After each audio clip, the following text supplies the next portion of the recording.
Hello and welcome to the Ross Cloud Podcast. I'm Carl Ross Sr., and this platform was created to motivate and to inspire in hopes that you will become a better you. I'd like to give a shout out to everybody that's listening all over the world. Thank you guys for tuning in. And we have our special guest with us here on today. This is our healing session with psychotherapist Beth Kincaid. How are you, Beth? I'm fine. Good morning. Good morning. You doing okay today? Yes. And you? I'm doing wonderful. What you got for us today? So today we're going to talk about the emotion of fear because most of us experience fear at some point in time in our lives, unless we have brain damage or some other thing like that might cause us to not feel emotions. Our brains are wired to experience fear as a way of warning us that we are in danger. And although back in the days of the caveman, it might have been a more important thing to be kind of hypervigilant and aware. Yeah. Nowadays, we have a lot more sophisticated ways of dealing with things that might hurt us. And so it may not be quite as important, but it's still an important part of our system. So most of that human experience of fear starts in the amygdala, which is the part of the brain that processes many of our emotions. And it gets activated whenever we feel that something is a danger, whether a word sparks that or whatever. It's part of the limbic system, which is the part of our brain that processes feelings. And so it gets activated, and even if you're watching a scary movie or something like that, it activates that part. And so the frontal lobe and the prefrontal cortex control things like language and impulse control. When we experience fear, our brain reroutes the energy to the amygdala and takes it away from those other parts. So the interesting thing about that is when we're afraid, we might find it difficult to speak or to make rational decisions because that part of our brain is not functioning. It's focusing more on the fear part. So it kind of helps us to make sense of that when we kind of feel like we're frozen when we're in fear. Yeah. We feel like we can't do anything else. I have experienced, though, in getting into a car wreck one time, that my brain felt like it slowed down and was in slow motion, and it actually gave me time to think more about how I was going to react. So in some situations, it might actually be a good thing. So when we feel that fear, we tend to have our responses to that fear fall into 4 different kinds of categories. Fight, flight, freeze, and fawn. So the fight response is when we feel like we can do something to either ward off that danger or to defeat it, and we can maybe overcome something with our strength. Or if we're in an argument, in a situation in our relationships, maybe we feel like we can't run away, or we're trapped in a corner or something, we may fight back. Try to get out of the situation. Flight is when we feel like we can't fight, or we want to try to get out of there, so we may run away or change the subject or whatever.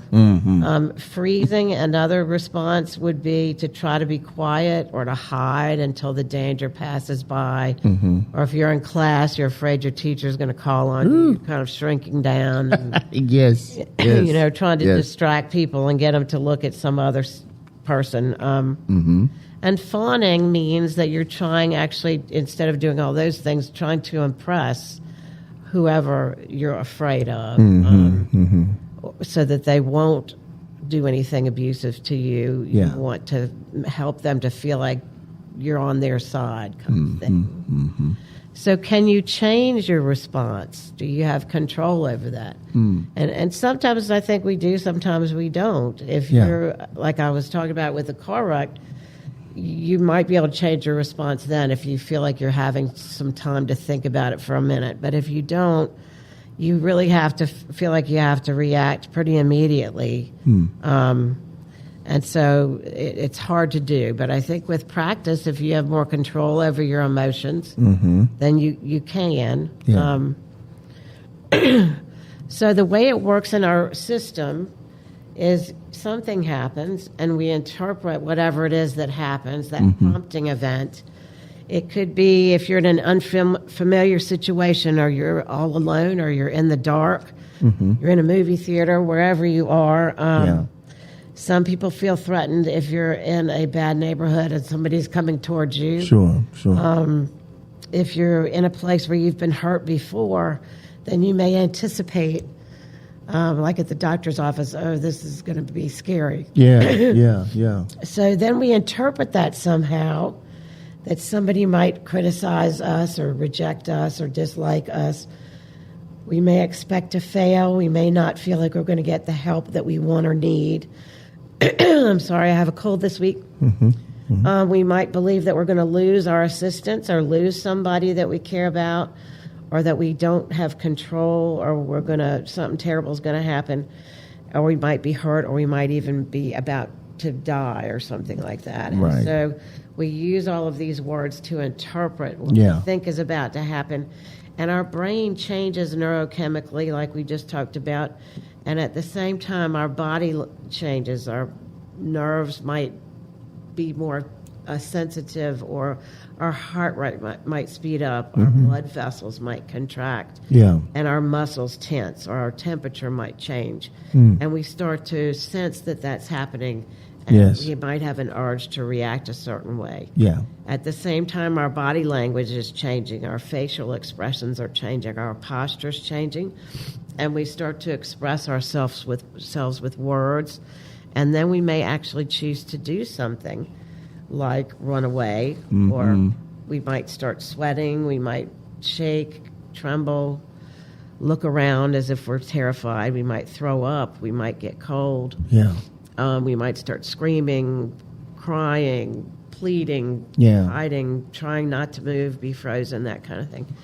And then we actually act on that. And when that happens, you might actually have after effects that happen from that. So say you get scared and you run away, you might get lost. Well, that makes you even more scared, right? Or you might feel confused, you might lose control, you might lose your ability to focus, and you might remember other times that this has happened before, and that can make it even more extreme. Or you might feel secondary emotions like anger, shame, or some other kind of a negative emotion, or feel numbness or in shock, that kind of thing. So we need to be kind of aware of what the emotions are, the words that we use in our head that lead to those feelings of fear. And another thing I want to mention at that point is the difference between fear and phobias. Phobias are things that are excessive, persistent, and irrational fears of something. It's a type of an anxiety disorder that's directed usually at objects, places, activities, situations, animals, or people, and we try in those situations to fully avoid those things that we're afraid of. And your symptoms can go from like sweating to actually passing out. So that is involved in several different kinds of phobias. Sometimes children may have these fears growing up, and then it kind of goes away. But as adults, when we tend to have phobias, they tend to be very severe and keep us from doing the things that we might like to do. So, for instance, acrophobia is a fear of heights. People may choose to not fly on an airplane because of that, or go climbing. Amaxophobia, a fear of driving, so that person may choose to not drive. Androphobia, fear of men. That would be very debilitating, I would imagine, because there's men everywhere. True. Arachnophobia, fear of spiders. So people get terrified of that and may jump off wherever they think the spiders are. Automatonophobia, a fear of animatronics. Chronophobia, fear of time. Cynophobia is a fear of dogs. Mysophobia, fear of germs. Pedophobia, fear of children. I can't imagine that one either. But phasmophobia, fear of ghosts. Spectrophobia, fear of mirrors. Thalassophobia, a fear of deep water. Tachyphobia, fear of childbirth. Trypophobia, fear of repetitive patterns or holes. And zoophobia, fear of animals. That's a lot of phobias. That's a lot of phobias. And there's more than that, actually. Goodness. But, Yeah. So people have an uncontrollable and severe feeling of panic and anxiety when they're feeling that fear. Mm-hmm. They might feel shortness of breath, choking, chest pain, upset stomach, feeling like they're going to faint or lose control. Intentionally, people avoid these things because of those uncomfortable feelings. Yeah. And so fear is not as intense as those phobias. Wow. So anyway, if you want to get help with phobias, you can. It can help people to eliminate those sometimes through hypnosis or other kinds of what they call stimulation with it. So you overload yourself with whatever that is you're afraid of. Sure. And in one situation, a fear of vomiting, the therapist might tell that person to go online and look at pictures of these things. Yeah. So that it becomes so you get used to it and you don't feel as afraid or affected of it. Agoraphobia is a fear of being in public, so people are encouraged to use public transportation and be in open spaces to get themselves more used to what that's feeling. So a part of that has to do with helping them to control the physical reaction to whatever it is that they're afraid of. And so there's a lot of different therapies that are used in the psychotherapy process along with that, and medication might be also added in that situation to help people to feel less fearful. So ways to overcome fear would be that overexposure or practicing being in those situations and becoming more confident that you can handle it. It's not that bad things aren't going to happen. We just need to learn how to trust ourselves it's true. to handle it when it happens. Yeah. And I know that we can do it because we have no other choice if you're in a situation I'm but telling to you. handle it. Yeah, right? it's true. So, the ultimate whammy that emotional baggage brings to the table is fear. We carry things, our fears from the past and things that have happened to us, and it can creep into our career, our parenting skills, and our relationships, the way we achieve and the way we manage our health. And so we tell ourselves these stories with that baggage, saying that we aren't capable of handling things or that we're too fat, unlovable, no good, will never amount to anything, you're damaged goods, you're not smart enough, everyone's better than you are, so you may as well just hang it up. Right? So part of helping yourself to feel better is to pull those actual fears from your emotional baggage, make a list of them, and try to take one at a time so you can get those old messages and clean them out and readjust them so that the words and the message feel better and give you a different message than you had before. I love it. Yes. So you want to create these skills, learning to trust yourself. If you can trust yourself to handle it, and you can trust yourself to look at the situation and correct it, then you'll feel more confident in the future, being able to trust yourself to handle it.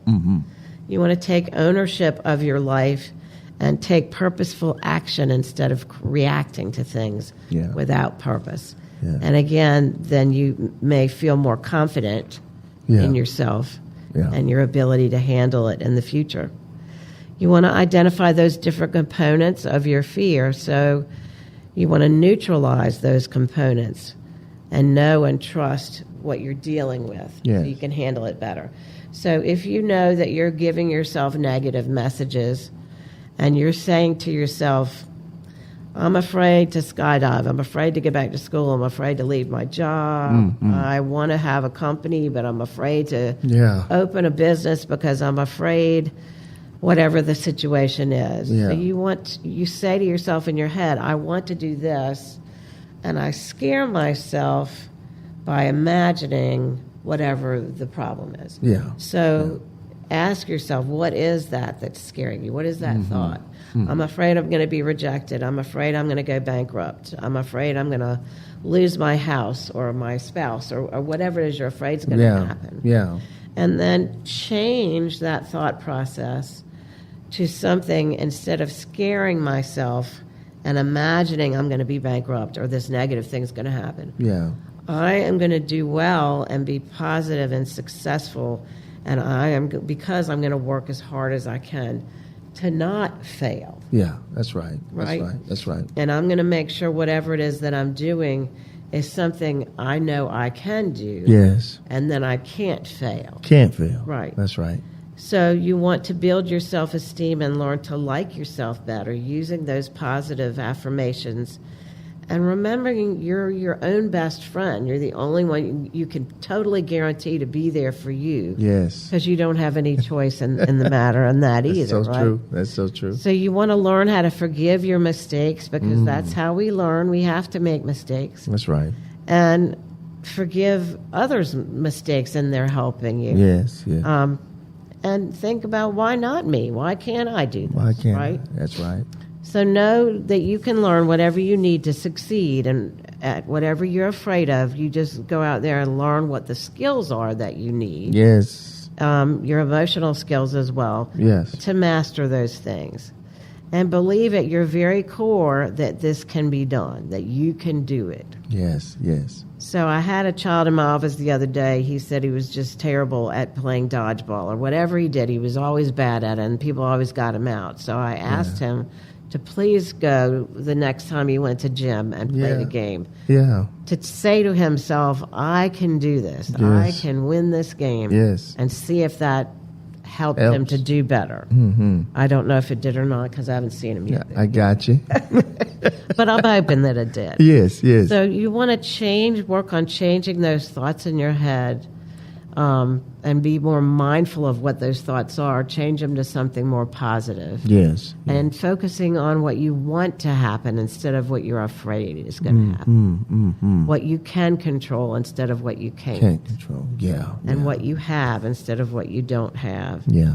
And so anything that you want to think about that in a positive way, and notice the physical effects of your fears, those fearful thoughts, and try to calm those physical effects down. Yeah. So if we slow down our breathing and be aware of what we're feeling physically, then we can usually slow down our heart rate a little bit. Yeah. And start over again, and realize those are just physical reactions. It has nothing to do with reality. Absolutely. Right? Absolutely. And so consciously, you want to change that subconscious so that it believes, oh, well, I can do this. Yeah. Okay, well, I believe that now. Yeah. Right? Yeah. And change it to positive. So one way we scare ourselves is to say, what if this happens? What if that happens? Yeah. And you want to change that what if statement to a positive. Well, what if I succeed? Yeah. What if? Yeah. What if I do well at this? Yeah. It will be wonderful. Yeah. So you want to imagine yourself doing well and think of what the benefits are. You do want to be realistic about risk, so you don't want to risk more than you can afford to lose in a situation. If you don't succeed the first time, you want to make sure you've got that backup plan in place. That's right. So when you run a marathon or something like that, or you start a business, you don't want to just go run the marathon. Yeah. You want to practice with smaller goals first. Yeah. Or with the business, you may want to start slowly on the weekends where you've got your backup full-time job there first. And until you're sure that you're confident that you can make it in that situation. Yeah.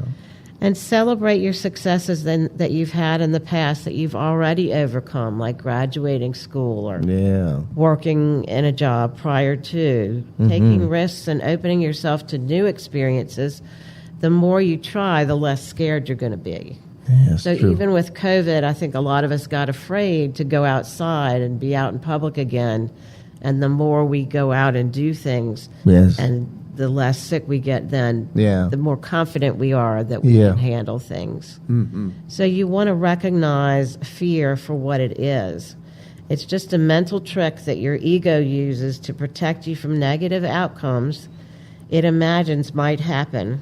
And when you change that to positive outcomes, then you have the power to dissolve that fear. Yeah. Beautifully said. Mm-hmm. Thank you so much, Beth. You're welcome. For this time of healing. I think we all, I guess, at some point in our life has faced fear. I know I have, and been able to overcome it. I do have one question for you. Do you think there's a such thing as a healthy dose of fear? Can we use fear as a way to not be fearful? If I'm saying that right? Yeah. And maybe so, I guess. I think fear in a healthy dose helps us to feel caution and to try to do some wise thinking about things. Yeah. So that you don't make too big of a risk out of it. That's right. I also think in, say, an abusive relationship, that fear helps us to be a little more rational maybe about, I don't need to stay in this particular thing. It's toxic. Right. I need to be able to get out and be healthier for me. Yeah. Or with your children as a parent, fear helps us to protect them and not be so loose on how we let them just go do things. Yeah. I think there is a healthy reason to feel that emotion, sure. Okay. All right. Hey, you guys heard it here on the Ross Cloud Podcast. Thank you guys for tuning in. Listen, I hope you guys are enjoying these segments that we're having with Beth Kincaid, who is a psychotherapist. And listen, sorry about the last couple of times. We had a little break in there, but we'll get right back on track. A few of you guys had contacted me. She's still here. She's still going to be coming on, and we'll be bringing more of this back to you guys real soon. Listen, thank you so much, Beth. Thank you so much. Listen, this is the Ross Cloud Podcast. Make it a great day and keep being great. Peace.